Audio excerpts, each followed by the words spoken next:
Welcome back दोस्तों। आज मैं आपके सामने रिसेंटली प्राइम पे रिलीज हुई एक बहुत ही फील गुड वेब सीरीज को लेकर आया हूँ। इसका नाम है कुमारी श्रीमती, जो एक तेलुगु लैंग्वेज वेब सीरीज है। सीरीज में नित्या मेनन लीडिंग रोल पर है और इसी तरह इस सीरीज में काफी सारे एक्टर्स नजर आते हैं। मतलब बहुत ही अच्छा लगा इन सारे लोगों को एक साथ देखकर। और इसी तरह एक स्टार हीरो भी एक छोटा सा कैमियो रोल निभाया है इस वेब सीरीज में। इस वेब सीरीज में ओवरऑल से 7 एपिसोड्स है। एक एक एपिसोड का ड्यूरेशन आधे घंटे के आसपास। तो सारे एपिसोड्स को एक ही वीडियो में कवर कर रहा हूँ। तो चलिए फटाफट से कहानी को स्टार्ट कर लेते हैं। उससे पहले लुटा दो प्यार फॉलो इंस्टाग्राम। कहानी की शुरुआत में ही गोदावरी के किनारे रामराजू लंका नाम के एक छोटे से गांव को दिखाया जाता है और इस गांव में एक बहुत बड़ा घर होता है। इस घर का बुजुर्ग होता है प्रभाकर राव। फिलहाल इसके घर में कुछ पूजा वगैरह हो रही होती है और एक बहुत बड़ी ज्वाइंट फैमिली होती है। प्रभाकर राव के 2 बेटे होते हैं। पहले बेटे का नाम होता है विश्वेश्वर राव, इसके वाइफ का नाम होता है देविका और इनके 2 बेटियां होती है श्रीमती और कल्याणी। प्रभाकर राव के दूसरे बेटे का नाम होता है केशवा, इसकी वाइफ का नाम होता है लक्ष्मी और इन दोनों के 2 जुड़वा बेटे होते हैं फनी और मनी। खैर फंक्शन के दौरान ये 2 छोटे बच्चे रूबिक क्यूब से खेल रहे होते हैं। तभी इन दोनों का फादर केशवा इनके पास आकर कहने लगता है, तुम दोनों इस रूबिक क्यूब को सॉल्व नहीं कर पाओगे। अगर तुम दोनों ने इस रूबिक क्यूब को सॉल्व कर लिया, मतलब सारे कलर्स एक ही जगह पर रख दोगे, तो मैं तुम दोनों को 10-10 रुपए दूंगा। बस आधे घंटे में यूं जाकर यूं आया। केशवा की बीवी हमेशा केशवा से ही कहती रहती है कि मेरे 2 बेटे इतने बुद्धू नहीं है। थोड़ी देर के बाद फनी और मनी इस रूबिक क्यूब को फोड़कर इस क्यूब के सारे कलर्स जमा करके अपने फादर को दिखाने लगते हैं।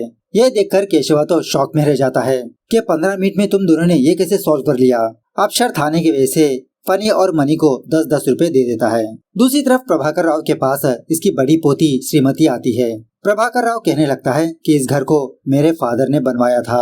मेरी फादर की याद में ही हर साल मैं इस घर में पूजा करवाते रहता हूँ ताकि हम सारे लोग इस घर में हंसी खुशी जिंदगी गुजारे। देखो बेटा, मैं रहूं या ना रहूं, तुम सारे लोग मिलकर इसी घर में रहना होगा और मुझसे वादा करो कोई भी इस घर को नहीं बेचेगा, इस घर से कोई भी जुदा नहीं होगा। तो वो बच्ची मतलब श्रीमती अपने दादाजी को वादा करने लगती है। उसके बाद इस घर में पूजा वगैरह होने लगता है। गांव के काफी सारे लोग यहाँ पर जमा होते हैं क्योंकि प्रभाकर राव एक बहुत बड़ा जमींदार भी होता है। उसके बाद सीन 20 साल बाद शिफ्ट होता है। इन 20 सालों में काफी सारा बदलाव आ चुका होता है। पहले तो प्रभाकर राव की डेथ हो चुकी होती है। प्रभाकर राव का बड़ा बेटा विश्वेश्वर राव गांव में बहुत सारा कर्जा कर अपने फैमिली को छोड़कर कहीं पर भाग चुका होता है। दूसरा बेटा केशवा अपनी फैमिली को लेकर दूसरे शहर शिफ्ट हो चुका होता है और इसी तरह इस घर के ऊपर भी केस ठोक चुका होता है इस घर को हासिल करने के लिए। विश्वेश्वर राव घर छोड़ने के बाद देविका कुछ खाने पीने के सामान तैयार करके फंक्शंस को देती रहती है। उसी से इसका गुजारा चलता है। उन्हीं पैसों से देविका अपने दोनों बच्चों को पढ़ाती भी है। खैर नींद से जागने के बाद देविका अपने सासू माँ से श्रीमती के बारे में शिकायत करती रहती है कि गांव में सारी लड़कियों की शादी हो रही है, श्रीमती को 30 साल है, इसने अभी तक शादी नहीं की, हर एक रिश्ता ठुकरा रही है। कितने बड़े बड़े रिश्ते लेकर आई थी मैं उसके लिए, लेकिन वो तो उस घर के पीछे पड़ी है। इसकी सासू माँ कहने लगती है, तो क्या करती, अपने पुश्तैनी घर को ऐसे ही जाने देती, वो तो अपने तरीके से कोशिश कर रही है ना। इस तरह से खुद देविका को समझाने लगती है। दूसरे सीन में नित्या मेनन आज श्रीमती को दिखाया जाता है जो फिलहाल कोर्ट में केस जीतने के लिए मंदिर आकर पूजा वगैरह करती रहती है। उसके बाद दूसरे सीन में केशवा की फैमिली को दिखाया जाता है जो अपने पुश्तैनी घर को छोड़कर दूसरे शहर में रह रहे होते हैं और केशवा ने ही अपने फादर के घर को हासिल करने के लिए केस ठोका। फनी और मनी बड़े होने के बावजूद भी केशवा इन दोनों में फर्क ही नहीं पहचान पाता कि कौन फनी है कौन मनी है। और इसी तरह इन दोनों ने काफी सारे बिजनेस करके लॉस करवा दिया था, लेकिन फिर भी इन दोनों की माँ अपने बेटे को ही तरफदारी करती रहती है कि मेरे 2 बेटे बहुत चालाक है, इतने बुद्धू है नहीं, आप मेरे 2 बेटों को एक और मौका देकर देखिए। केशवा कहने लगता है कि तुम्हारे 2 बेटे कितने चालाक है, अभी तुम्हारे सामने दिखाता हूँ। इस तरह से इन दोनों के सामने एक 2000 की नोट और 2 500 की नोट रखकर इन दोनों से पूछने लगता है कि तुम दोनों को इनमें से कौन से पैसे चाहिए। तो फनी और मनी 2 500 की नोट ले लेते हैं और एक दूसरे में बांट लेते हैं। केशवा कहने लगता है, देखा ये है तुम्हारे 2 बच्चे। इस तरफ गांव में ब्याज का बिजनेस करने वाला श्रीनिवास राव नाम का एक बंदा देविकी के घर आकर श्रीमती का हाथ अपने बेटे के लिए मांगने लगता है। और एक्चुअली यहाँ पर बात यह है कि श्रीनिवास राव के बेटे के ऑलरेडी एक बार डिवोर्स हो चुका होता है। अब देविका और उसकी सास को ही नहीं पसंद होता इसका रिश्ता, जब भी आता इसको जलील करके भेज देते हैं। खैर यहाँ पर एक और बात यह है कि श्रीमती की फैमिली श्रीराम नाम के एक बंदे के घर में एज ए किराएदार की तरह रहते हैं और श्रीराम श्रीमती से बहुत प्यार करते रहता है, लेकिन इजहार करने की हिम्मत नहीं होती। श्रीराम की बहन वल्ली इसके बारे में जानती है। हमेशा अपने भाई से कहती रहती है कि फटाफट से तुम अपना लव प्रपोज श्रीमती को बता दो, कहीं देर ना हो जाए भैया। उसके बाद श्रीमती और उसकी बहन कल्याणी खाने पीने का सामान पार्सल करके एक शादी के घर को ले जाने लगते हैं, वहाँ पर डिलीवर करने के लिए। यही इनका काम होता है। अब वो चीजें देने के लिए श्रीमती खुद उस घर में जाने लगती है, तो वहाँ पर एक बूढ़ी औरत श्रीमती से ये कहने लगती है कि तुमसे छोटी उम्र की लड़की की शादी हो रही है, तुम कब करोगी शादी। श्रीमती जवाब में कहने लगती है कि तुमसे छोटी उम्र में वो बूढ़ी औरत 4 दिन पहले ही मर गई, तुम कब मरोगी। खैर उसके बाद श्रीमती वापस अपने काम पर आती है। एक्चुअली श्रीमती होटल मैनेजमेंट का कोर्स करके एक छोटे से होटल में कम सैलरी में जॉब करती रहती है। इसके बॉस से सैलरी हाइक करने की बात करती रहती है, लेकिन इसका बॉस सैलरी बढ़ाता ही नहीं। तभी ताताजी नाम का एक वेटर श्रीमती के पास आकर ये कहने लगता है कि मैडम मैं जॉब छोड़ रहा हूँ, सिटी के एक बार में मुझे नौकरी लग गई है और एक्चुअली मैडम यहाँ की सैलरी से ज्यादा वहाँ की टिप ज्यादा है। इस तरह से वो बंदा ताताजी जॉब छोड़ देता है। खैर अपना काम खत्म करके श्रीमती कोर्ट के पास आती है। तभी श्रीमती के पास इसका चाचा केशवा और इसका लॉयर आता है। केशवा कहने लगता है कि जब मैं हमारे घर में तलाशी कर रहा था तो मुझे मेरे पापा का वीलनामा मिला, ये देखो, और इस वीलनामे में वो घर मेरे नाम पर ही लिखा मेरे पापा ने। इस तरह से श्रीमती को कुछ डॉक्यूमेंट्स को दिखाने लगता है। श्रीमती भी शॉक में रह जाती है। कोर्ट में हियरिंग के टाइम यही डॉक्यूमेंट्स केशवा जज के सामने पेश करता है। तो डॉक्यूमेंट को स्टडी करने के बाद जज ये फैसला सुनाने लगता है कि वीलनामे के हिसाब से वो घर केशवा का ही है, लेकिन अब श्रीमती का फादर तो इस गांव में नहीं है, पता नहीं कहां पर है। सो ऐसे टाइम पर अगर श्रीमती उस घर को खरीदना चाहती है तो श्रीमती केशवा को 38 लाख रुपीस पे करके उस घर को खरीदना होगा और श्रीमती के पास 6 महीनों का टाइम है। अगर इन 6 महीनों में श्रीमती ने उस रकम को जमा नहीं किया तो वो घर केशवा का ही हो सकता है और बिका हुआ 12% श्रीमती की फैमिली को जाता है। तो ये फैसला सुनाते हैं जज साहब। वहाँ से बाहर आने के बाद केशवा अपने लॉयर को बहुत डांटने लगता है कि 2 करोड़ के घर को तुमने 38 लाख में कैसे लिखा, मैं दूसरे बंदे के पास ऑलरेडी 50 लाख रुपए एडवांस ले चुका हूँ। लॉयर कहने लगता है अरे केशवा जी, अगर मैं पेपर में 2 करोड़ लिखता तो आप श्रीमती को उसका 12% देना होगा, इसलिए मैंने 38 लाख रुपए लिखा। और वैसे भी श्रीमती 6 महीनों में 38 लाख कैसे जमा करेगी। आप तो मान ही लीजिए वो घर आपका ही है, आप बस 4 लाख रुपए श्रीमती को देना होगा।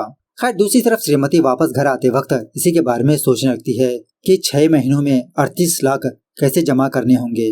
रात होने के बाद श्रीमती अपने घर जाने के बजाय अपने दादाजी के घर आकर ऐसे ही बैठी रहती है। तभी श्रीराम श्रीमती को ढूंढते हुए यहाँ पर आता है। श्रीमती की मायूसी को देखकर श्रीराम इसको मोटिवेट करने लगता है कि पहले तुम वो 13,000 की जॉब छोड़ दो, एक अच्छा सा बिजनेस स्टार्ट करो। अरे श्रीमती, ताजमहल को बनाने में ही सिर्फ 5 महीने लगे, ऐसे में तुम 6 महीनों के अंदर 38 लाख कमा नहीं पाओगी। तो श्रीराम की बातों को मोटिवेशन लेकर श्रीमती अपने घर जाकर एक जबरदस्त डिसीजन ले लेती है। अपने सारे घर वालों को इकट्ठा करके ये कहने लगती है कि मैं हमारे गांव में बार रखूंगी। ये सुनने के बाद सारे लोग शॉक में रह जाते हैं। उसके बाद सीन थोड़ा फ्लैशबैक में जाने लगता है। कुछ सालों पहले प्रभाकर राव मरने के बाद और इसी तरह विश्वेश्वर राव घर छोड़ने के बाद केशवा अपनी माँ के पास आकर ये कहने लगा कि माँ, मैं दोनों फैमिलीज का बोझ नहीं उठा सकता, इसलिए मैंने सोच लिया कि मैं अपनी फैमिली के साथ सिटी चला जाऊंगा। अब पापा ने वीलनामा तो नहीं लिखा, इसलिए मैं ये घर बेचकर भाई के कर्जे उतार लूंगा। इस तरह से केशवा अपनी फैमिली के साथ दूसरे शहर चला जाता है। बेचारी देविका उस घर को छोड़कर किराए के घर में रहने लगती है। कुछ खाने पीने के सामान बनाते हुए अपने बच्चों की परवरिश करने लगती है। उसके बाद सीन प्रेजेंट डे पर शिफ्ट होता है। श्रीमती की फैमिली श्रीमती को समझाने लगती है कि बार क्यों ओपन करना चाहती हो, लेकिन श्रीमती किसी की भी बात को नहीं मानती। बाद में श्रीराम भी श्रीमती के पास आकर इसको समझाने की कोशिश करने लगता है कि हम लोग दूसरे बिजनेस के बारे में सोचेंगे ना, ये बार का आइडिया उतना अच्छा नहीं है। तो श्रीमती उल्टा श्रीराम को समझाने लगती है क्या हमारे गांव के लोग दूसरे गांव जाकर दारू पी रहे हैं, ऐसे में हमारे गांव में बार होगा तो बाकी गांव वाले भी हमारे गांव में आएंगे। इस तरह से श्रीमती श्रीराम को लेकर शहर के एक बार में जाती है। इस बार में श्रीमती को ताताजी नजर आता है, जो पहले होटल में एज ए वेटर की तरह काम किया करता था। श्रीमती पूछने लगती है कि ताताजी बिजनेस कैसे चल रहा है। ताताजी कहने लगता है अरे मैडम, बिजनेस तो बहुत ही मस्त है, यहाँ के टिप से ही मैं अपनी बाइक खरीदने वाला हूँ। तभी इसी बार में श्रीमती का क्लासमेट दोराबाबू नजर आता है। कहने लगता है कि ये बार तो मेरा ही है। खैर श्रीमती दोराबाबू को इग्नोर करके वापस अपने घर जाने लगती है और रास्ते में श्रीराम से कहने लगती है कि मैं बैंक से लोन लूंगी। घर आने के बाद श्रीराम की बहन वल्ली श्रीराम से ये कहने लगती है अभी थोड़ी देर पहले आंटी ने एक बात कही अगर श्रीराम श्रीमती से छोटा नहीं होता तो मैं अपनी बेटी का हाथ श्रीराम के हाथ में ही दे देती। इसका मतलब भैया आंटी को तुम्हारी उम्र से ही प्रॉब्लम है, ना ही कि तुमसे। लेकिन बाद में आंटी को इसके बारे में भी हम कन्विंस कर लेंगे। दूसरे दिन श्रीमती हर एक बैंक जाकर लोन मांगने की कोशिश करने लगती है, लेकिन इसके बिजनेस के आइडिया को देखकर काफी सारे बैंक्स इसको लोन देने से मना करने लगते हैं और इसी तरह कुछ बैंक्स तो श्योरिटी मांगने लगते हैं। लेकिन बेचारी श्रीमती के पास श्योरिटी रखने के लिए कुछ नहीं होता। सो फाइनली श्रीमती के पास कोई भी ऑप्शन ना होने की वजह से ब्याज पर पैसे देने वाला श्रीनिवास राव के घर जाती है।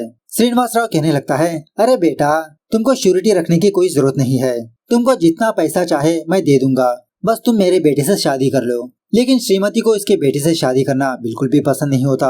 जब वहाँ से जा रही होती है तो श्रीनिवास राव का बेटा श्रीमती के पीछे पड़ने लगता है, शादी करने के लिए कहता है। लेकिन श्रीमती इस बंदे को चप्पल से मारने की वार्निंग देकर वहाँ से चली जाती है।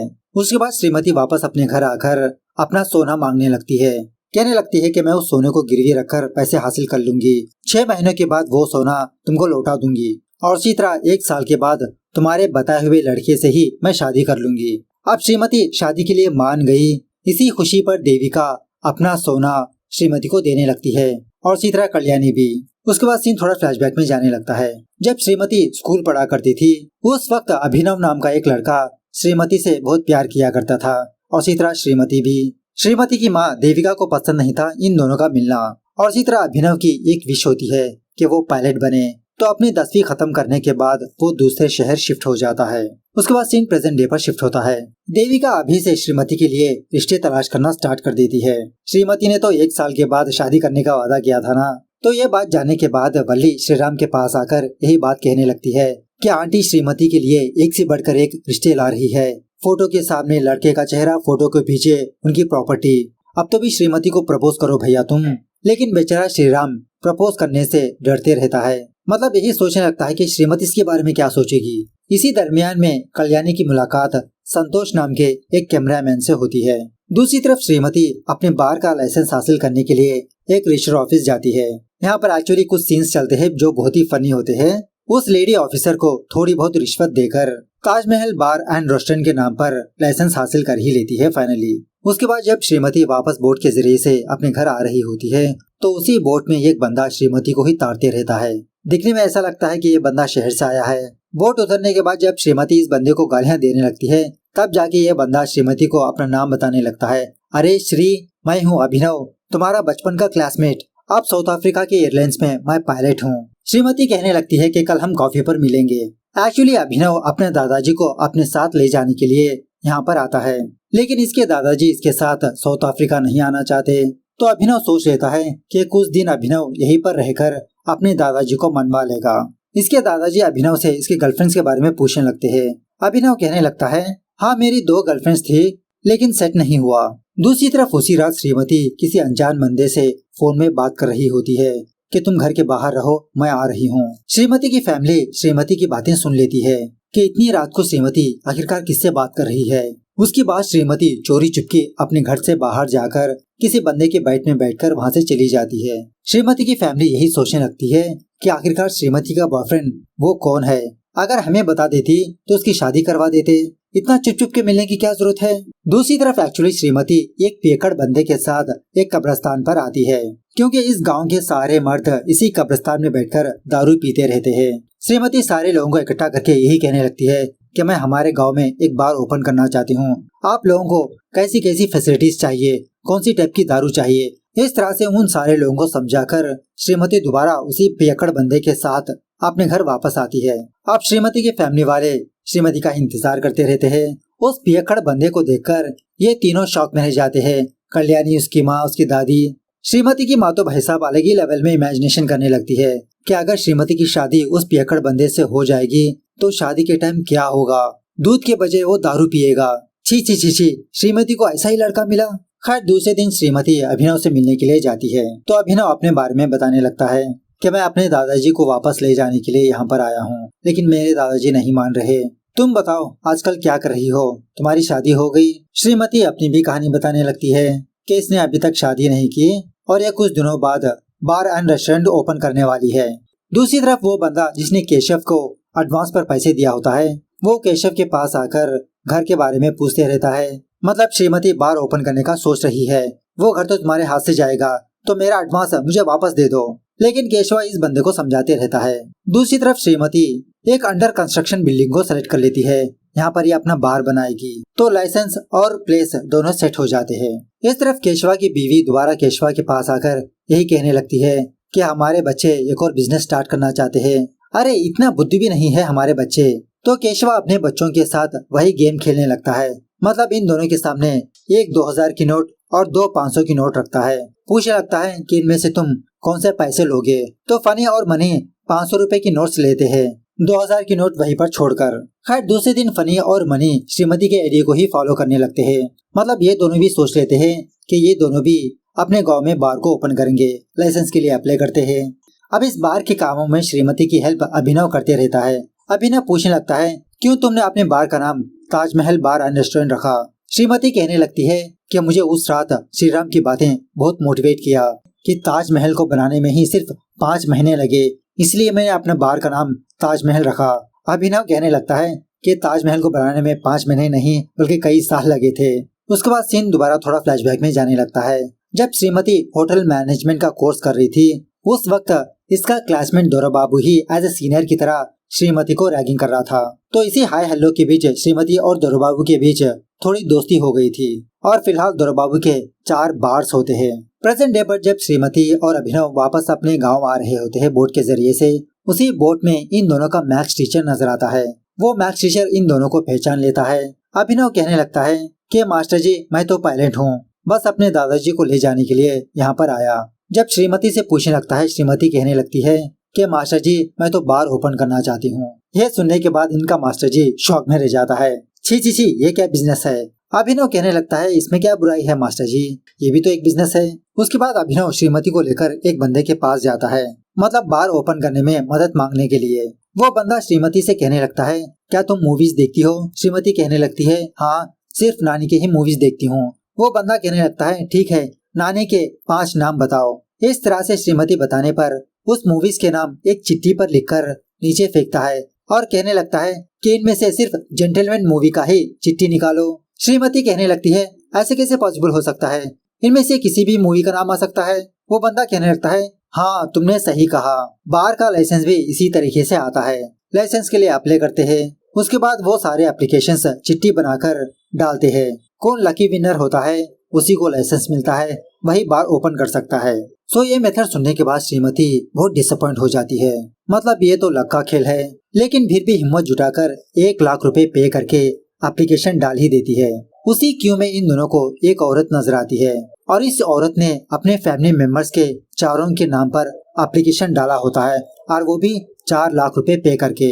श्रीमती से कहने लगती है अगर हमको आएगा तो लाइसेंस आएगा, वरना हमारे 4 लाख रुपए डूब जाएंगे।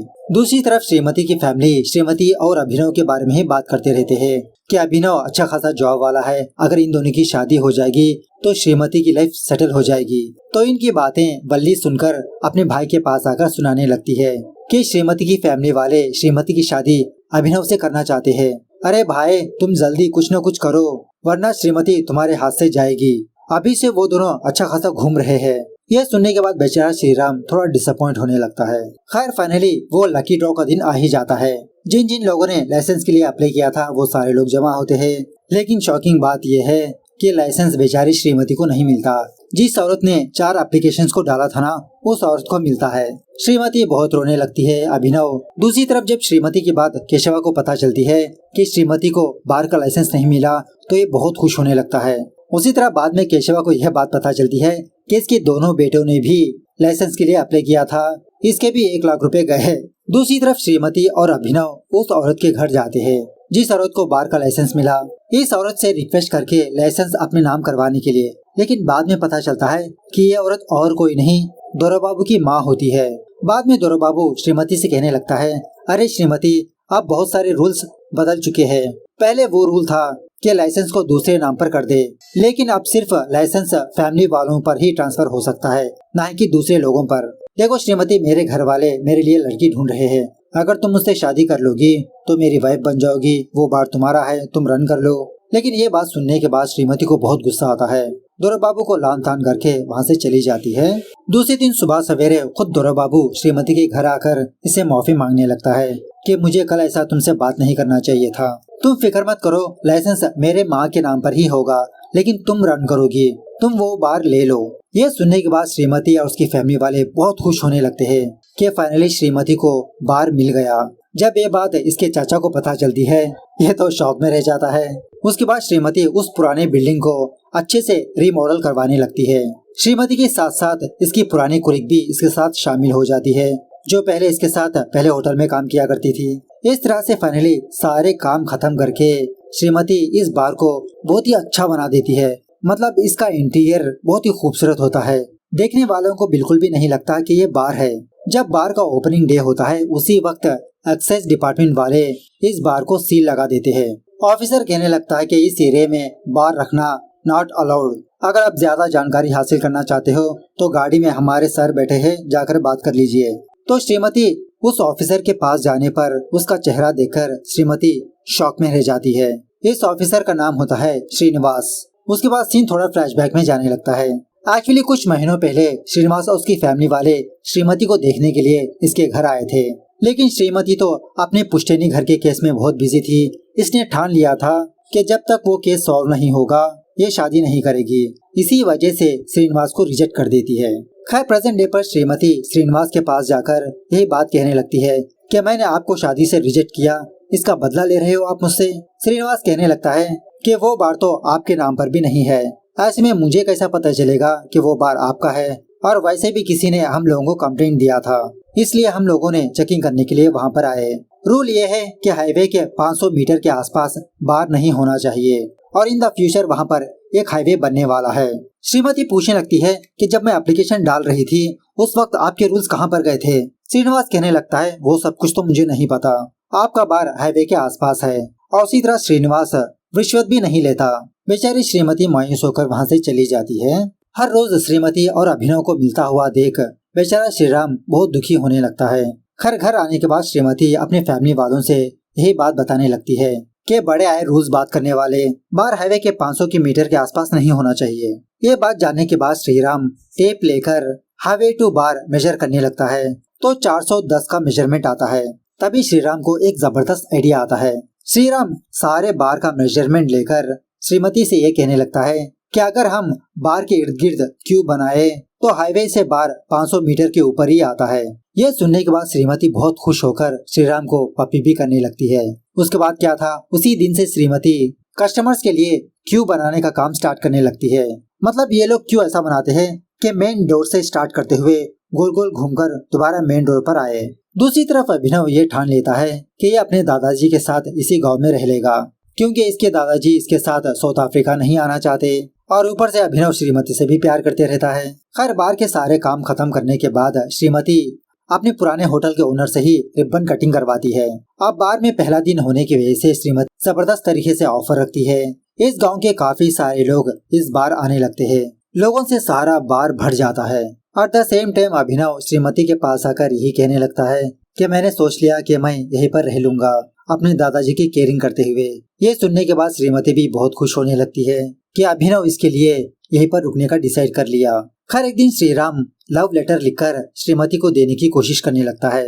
इस लेटर को देखने के बाद श्रीमती कहने लगती है क्या ये लेटर अभिनव ने दिया? वैसे भी वो मुझसे डायरेक्ट आकर बात कर सकता है, तुमको देने की क्या जरूरत थी? यह सुनने के बाद श्रीराम श्रीमती के हाथ से वो लेटर छीनकर यही कहने लगता है ये लेटर मैं नहीं लिखा, तुमको कॉन्ग्रेचुलेशंस बोलने के लिए। इस तरह से बेचारा श्रीराम अपने प्यार का इजहार नहीं कर पाता, लेटर पढ़ने के बहाने से इधर उधर की बातें करने लगता है। दूसरी तरफ केशवा को जिसने एडवांस दिया था वो बंदा केशवा के पास आकर इसको बहुत डराने धमकाने लगता है कि तुम्हारी भतीजी ने बार ओपन कर लिया। इस बंदे की धमकी सुनने के बाद केशवा को हार्ट अटैक आने लगता है। ये बंदा खुद केशवा को हॉस्पिटल पहुंचाता है, लेकिन हॉस्पिटल में डॉक्टर केशवा को टेस्ट करने के बाद ये बात बताने लगती है कि आपको हार्ट अटैक नहीं आया, बस आपको गैस ट्रबल थी। इस तरह से उसी दिन डिस्चार्ज कर देती है। एक दिन श्रीनिवास श्रीमती के बार के पास आता है। श्रीमती का ये क्यू का आइडिया देखकर बहुत इम्प्रेस होकर वहाँ से चला जाता है। उसके बाद श्रीमती का मैथ्स टीचर इसके बार आता है, हल्के से इससे माफी मांगने लगता है कि मैंने तुमको उस दिन वो बात कही, मुझे माफ कर दो बेटा, आखिरकार ये भी तो एक बिजनेस है। श्रीमती कहने लगती है कि मास्टर जी, मैंने सुना है आप रिटायर होने के बाद खाली बैठे हो, अगर आप चाहे तो मेरे बार में कैशियर की कमी है। तो मास्टर जी इसके लिए हाँ कहकर इस बार में काम करने लगता है। श्रीमती अपने एम्प्लॉयज को सैलरी के साथ साथ बोनस भी देने लगती है। इस तरह से श्रीमती का बार बहुत ही अच्छे से चलने लगता है। 3 महीनों के अंदर ही हाफ अमाउंट कमा लेती है। At the same time Shrimati की बहन कल्याणी संतोष नाम के एक बंदे के साथ प्यार करती रहती है। इनकी भी थोड़ी लव स्टोरी चलने लगती है। तो ऐसे खुशी के मौके पर एक दिन गांव की सारी औरतें श्रीमती के बार के ऊपर हमला करने लगते हैं, क्योंकि इन औरतों के हस्बैंड्स दारू पीकर अपने घर आ रहे हैं। इसकी वजह श्रीमती है। बार में घुसकर तहस महस कर देते हैं। उसके बाद सीन थोड़ा फ्लैशबैक में जाने लगता है। श्रीमती जब छोटी बच्ची थी एक पिग्गी बैंक को मेंटेन किया करती थी, जिसका पासवर्ड था इसका बर्थ ईयर। लेकिन इसका फादर विश्वेश्वर राव ने श्रीमती को अपनी बातों में बहलाकर उस पिग्गी बैंक के पैसे भी हासिल कर लेता था। प्रेजेंट डे पर देविका और उसकी छोटी बेटी कल्याणी किसी फंक्शन को खाने पीने के सामान देने के लिए जाते हैं। तो देविका को देखकर वहाँ की कुछ औरतें श्रीमती के बारे में गॉसिप्स करने लगते हैं कि लड़की होकर गांव में बार ओपन किया और वो बार अब बंद हो चुका है। अब इन औरतों की बातें देविका सुन लेती है। उन औरतों से कहने लगती है कि मेरी बेटी मेहनत कर कर कमा रही है, सारा घर का बोझ उठा रही है वो, और वैसे भी दारू पीने वाले कहीं और पर भी जाकर दारू पी सकते हैं ना, मेरी बेटी पर ऐसे इल्जाम मत लगाओ। दूसरी तरफ श्रीमती दोराबाबू के साथ मिलकर पुलिस स्टेशन जाती है। जिन जिन औरतों ने इनके बार के ऊपर हमला किया उनके ऊपर कंप्लेंट करने के लिए, लेकिन गांव की सारी औरतों को श्रीमती बचपन से ही देखती रहती है, तो उन लोगों पर कंप्लेंट करने का मन नहीं होता इसका। वापस बेचारी घर आकर बहुत रोती रहती है। श्रीमती को रोता हुआ देख इसकी माँ श्रीमती के पास आकर इसको मोटिवेट करने लगती है। श्रीमती मोटिवेट होकर दूसरे दिन गांव की सारी औरतों को अपने घर बुलाकर एक बात समझाने लगती है। देखिए, आप लोगों ने मिलकर मेरा बार बंद करवा दिया, क्या आपके मर्द पीना छोड़ दिया? बगल वाले गांव जाकर दारू पी रहे हैं। अगर हमारे गांव में बार होगा तो आप लोगों के लिए अच्छा है ना, दारू पीकर फटाफट से घर वापस आ जाएंगे। अगर दूसरे गांव जाकर दारू पीकर वापस आएंगे तो रास्तों में आपके मर्दों के साथ कुछ भी हो सकता है, और इसी तरह दूसरे गांव जाने के लिए चार्जेस भी एक्स्ट्रा है। ठीक है, मैं अपने बार में एक लिमिट रखूंगी, हर कोई बंदा इतने लिमिट तक ही पी सकता है। तो गांव की सारी औरतें श्रीमती की शर्त को मानकर इसका बार दोबारा रीओपन करवाते हैं। जो भी बंदा एक्स्ट्रा दारू पीता श्रीमती खुद ऑटो के जरिए से उन लोगों को उनके घर पहुंचाती रहती है। लेकिन श्रीमती के इस फैसले से बार का प्रॉफिट बहुत ही कम हो जाता है। इसी दरमियान में एक दिन श्रीमती का चाचा केशवा बार को देखने के लिए इसके बाहर आता है। श्रीमती का रूल सोचकर बहुत हंसने लगता है कि श्रीमती ने पीने वालों के लिए लिमिट रखा, अब तो इसके पैसे नहीं जमा होंगे। एक दिन कल्याणी अपनी और संतोष की बात श्रीमती से शेयर करने लगती है और ये भी कहने लगती है कि दीदी, जब तक तुम शादी नहीं करोगी मेरी शादी नहीं होगी। एट द सेम टाइम दूसरी तरफ अभिनव के दादाजी धीरे धीरे कुछ चीजें भूलने लगता है। मतलब बुढ़ापे में उम्र की वजह से अभिनव दोबारा यही सोच लेता है कि इसके दादाजी को लेकर साउथ अफ्रीका वापस चला जाएगा। इसके दादाजी मान जाते हैं। उसी शाम अभिनव श्रीमती से मिलकर इसको प्रपोज करने लगता है। श्रीमती भी बहुत खुश होने लगती है, ये भी इसका प्यार एक्सेप्ट कर लेती है। अभिनव कहने लगता है कि मेरे दादाजी मान गए मेरे साथ वापस साउथ अफ्रीका आने के लिए। अब देखो श्रीमती, मेरा तो बचपन का सपना था कि मैं पायलट बनूं। तुम्हारा बचपन का सपना बार ओपन करना नहीं है ना, हम दोनों शादी करके साउथ अफ्रीका चले जाएंगे। लेकिन श्रीमती इसके लिए टोटली मना करने लगती है कि अभिनव, मेरी कुछ जिम्मेदारियां हैं, उन जिम्मेदारियों को निभाकर ही मैं शादी करूंगी। अगर तुम जाना चाहते हो तो जा सकते हो। उसके बाद जब श्रीमती वापस अपने घर आती है तो इसकी बहन श्रीमती से रोते हुए कहने लगती है कि संतोष ने मुझे ब्रेकअप कर दिया क्योंकि वो मुझसे छोटा है, उसके घर वाले नहीं मानेंगे। दूसरे दिन श्रीमती इसी बात के बारे में पता करने के लिए डायरेक्ट संतोष के पास जाती है। समझाने लगती है कि अगर तुम दोनों के बीच प्यार है तो उम्र की क्या बात है, कास्ट की क्या बात है। तो संतोष श्रीमती की बात को समझकर दोबारा कल्याणी से बात करने लगता है, मतलब दोबारा पैचअप करवा देती है। अब बार के बारे में बात करें तो प्रॉफिट बहुत ही कम हो चुका होता है, काफी सारा स्टॉक भी पड़ा होता है। उसी शाम एक बंदा श्रीमती के बार आकर अपने किसी दोस्त को कॉल करके ये कहने लगता है कि बार तो बहुत ही मस्त है, तुम यहाँ पर आ सकते हो, यहाँ पर कॉकटेल्स भी मौजूद है। तो एक बंदा अपने चेहरे पर मास्क पहनकर इस बार आता है। ये दोनों कुछ कॉकटेल्स वगैरह ऑर्डर करने लगते हैं। श्रीमती कहने लगती है कि मैंने आपका गला कहीं पर सुना है। इस तरह से जब उसका मास्क हटाती है वो और कोई नहीं, एक्टर नानी होता है। नानी को अपने सामने देखकर श्रीमती बेहोश होकर नानी के ऊपर ही गिर जाती है। होश में आने के बाद नानी श्रीमती से कहने लगता है कि इस गांव में थोड़ी शूटिंग थी इसीलिए यहाँ पर आया, सुना आपका बार बहुत ही फेमस है, श्रीमती कहने लगती है, अरे सर, मैं आपकी बहुत बड़ी फैन हूँ, आपको पता भी नहीं मैं इतनी बड़ी फैन हूँ। नानी कहने लगता है कि इस गांव में आपसे भी बड़ा एक फैन है जो हर रोज मुझे मेल्स करता है। श्रीमती कहने लगती है, अरे सर, वो मेल्स मैं ही करती हूँ आपको। तो नानी इसके बारे से बहुत खुश होकर श्रीमती के साथ एक सेल्फी लेकर ट्विटर में इसके बारे में एक ट्वीट करता है। अब नानी का ये ट्वीट बहुत वायरल हो जाता है। कुछ टीवी न्यूज चैनल्स वाले श्रीमती के बार आकर इसकी न्यूज को कवर करने लगते हैं। देखते ही देखते काफी सारे लोग इस बार के पास जमा होने लगते हैं। बार के प्रॉफिट्स एकदम से बढ़ जाते हैं। दूसरी तरफ केशवा अपने लॉयर के पास आता है कि कुछ ही समय में श्रीमती अपना टारगेट पूरा कर देगी। लॉयर कहने लगता है, अरे केशव साहब, आप फिक्र मत करिए, रिसेंटली आपको गैस स्ट्रोक हुआ था ना, आप हॉस्पिटल में एडमिट हुए थे, मैंने उस चीज को हार्ट अटैक में कन्वर्ट करके कोर्ट में शामिल किया, तो आपकी हेल्थ को नजर में रखते हुए कोर्ट ने 1 महीना कम कर दिया। अब श्रीमती के पास सिर्फ 1 हफ्ता बचा है। उसके बाद सीन दोबारा थोड़ा फ्लैशबैक में जाने लगता है। जब प्रभाकर राव जिंदा था उसी वक्त इसका बड़ा बेटा विश्वेश्वर राव बहुत सारा कर्जा कर गाँव छोड़कर भाग गया था और बैंक में देखने पर यह बात पता चली कि विश्वेश्वर राव ने तकरीबन 30 लाख रुपए का कर्जा लिया। तो केशव अपने पापा से कहने लगता है कि पापा, आप फटाफट से वीलनामा लिखकर ये घर मेरे नाम कर दीजिए, मैं इस घर को बेचकर भाई के कर्जे को उतार दूंगा। लेकिन उस वक्त प्रभाकर राव नहीं मानता। प्रभाकर राव की बीवी प्रभाकर राव से यही कहने लगती है कि आप फटाफट से वीलनामा लिखकर प्रॉपर्टी बांट दीजिए। वैसे भी देविका की 2 बेटियां हैं। प्रभाकर राव कहने लगता है कि मुझे जो अच्छा लगेगा मैं वही करूंगा। एक दिन प्रभाकर राव बच्चों से खेलते हुए नीचे गिरकर इसकी मौत हो जाती है। उसके बाद सीन प्रेजेंट डे पर शिफ्ट होता है। श्रीमती को पता चल जाता है कि अब इसके पास सिर्फ 1 ही हफ्ता बचा है और श्रीमती को अब सिर्फ 5 लाख रुपए चाहिए। तो श्रीमती अपने चाचा केशवा के पास जाकर और थोड़ी मोहलत मांगने लगती है, लेकिन इसका चाचा तो साफ मना कर देता है। उसके बाद अभिनव दोबारा श्रीमती के पास आकर यही कहने लगता है कि मैं साउथ अफ्रीका वापस लौटकर जा रहा हूँ, श्रीमती तुम भी वापस आ जाओ ना।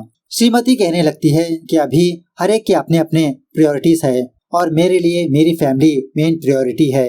मेरा तो अभी भी यही जवाब है, तुम जाना चाहते हो तो जाओ। तो अभी वहाँ से चला जाता है। उसके बाद जब श्रीमती वापस अपने घर आती है तो इसका फादर जो 20 साल पहले भाग चुका था वो आया हुआ होता है। विश्वेश्वर राव अपने फैमिली वालों से कहने लगता है कि कर्जे की वजह से मैं मिडिल ईस्ट भाग गया था, अब मुझे मेरी फैमिली चाहिए, इसलिए मैं लौट कर वापस आ गया। श्रीमती की फैमिली वाले विश्वेश्वर राव को घर के अंदर तो आने देते हैं, लेकिन कोई भी इससे बात नहीं करता। सुबह होने के बाद श्रीराम विश्वेश्वर राव से बस ऐसे ही बात करने लगता है ब्रश करते हुए। जब ये चीज श्रीमती देखती है तो श्रीमती श्रीराम को डांटने लगती है, क्यों तुम मुझसे बात करते हो, उनसे बात मत किया करो। उसके बाद विश्वेश्वर राव श्रीमती के कमरे में आकर इसकी पिग्गी बैंक को जब चेक कर रहा होता है, श्रीमती फटाफट से अपने कमरे में आकर अपने पापा को ही डांटने लगती है। विश्वेश्वर राव कहने लगता है, अरे बेटा, मैं पहले जैसा नहीं रहा, मैं बहुत बदल चुका हूँ, तुम्हारे लिए मैंने एक रिश्ता भी ढूंढा है, खानदान बहुत ही अच्छा है। खैर उसी रात विश्वेश्वर राव अपने छोटे भाई केशवा के घर जाता है। केशव अपने बड़े भाई को देखकर शॉक में रह जाता है। उसके बाद ये दोनों ड्रिंक करते हुए एक दूसरे से बस ऐसे ही बात करने लगते हैं और विश्वेश्वर राव को पता चल जाता है कि केशवा ने झूठे पेपर्स बनाकर अपने फादर की झूठी सिग्नेचर करवाकर कोर्ट में पेश किया। विश्वेश्वर राव केशवा को धमकी देने लगता है, अगर ये बात कोर्ट में साबित होगी तो तुमको तो जेल पक्की। मेरे छोटे भाई, मेरी बात मान लो, श्रीमती तुमको जितना पैसा देना चाहती है वो पैसे लेकर हमारा पुश्तैनी घर श्रीमती के नाम कर दो। अगर तुमने मना कर दिया तो मैं कोर्ट में जाऊंगा।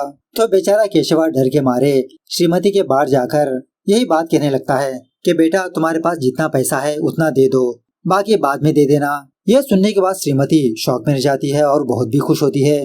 दूसरे दिन ये दोनों रजिस्टर ऑफिस जाकर केशवा वो घर श्रीमती के नाम कर देता है और इसी तरह श्रीमती के पास जितने पैसे होते हैं वो पैसे अपने चाचा को दे देती है। इस तरह से फाइनली श्रीमती की फैमिली 20 सालों बाद दोबारा अपने पुश्तैनी घर में दाखिल होते हैं। उसी घर में श्रीमती को फ्लोर के नीचे एक खुफिया बक्सा मिलता है और इस बक्से को पासवर्ड लगा होता है। पासवर्ड और कुछ नहीं, श्रीमती का बर्थ ईयर होता है। तो श्रीमती जब इस बक्से को ओपन करती है तो इसमें वीलनामा होता है जो प्रभाकर राव ने मरने से पहले लिखा था। ये वीलनामा पढ़कर श्रीमती इस पेपर्स को फाड़ देती है। एट द सेम टाइम उसी वक्त जिसने केशवा से पैसे लिया था वो बंदा इस घर आकर केशवा से झगड़ा करने लगता है कि मेरे पैसे मुझे वापस दे दो। श्रीमती कहने लगती है, अरे चाचा जी, आज के बाद से वो बार फनी और मनी चलाएंगे और जितना भी प्रॉफिट आएगा उसमें से थोड़ा थोड़ा करके इस बंदे को दे देंगे। तो इसका चाचा केशवा बहुत खुश होता है। तो दूसरे दिन जब ये लोग बार में जाते हैं तो केशवा श्रीमती से कहने लगता है कि फनी और मनी इतने टैलेंटेड नहीं है। 2000 के बदले ये दोनों 500 की नोट लेते हैं। श्रीमती फनी और मनी से इसी के बारे में पूछने लगते हैं कि आप दोनों ऐसा क्यों करते हो।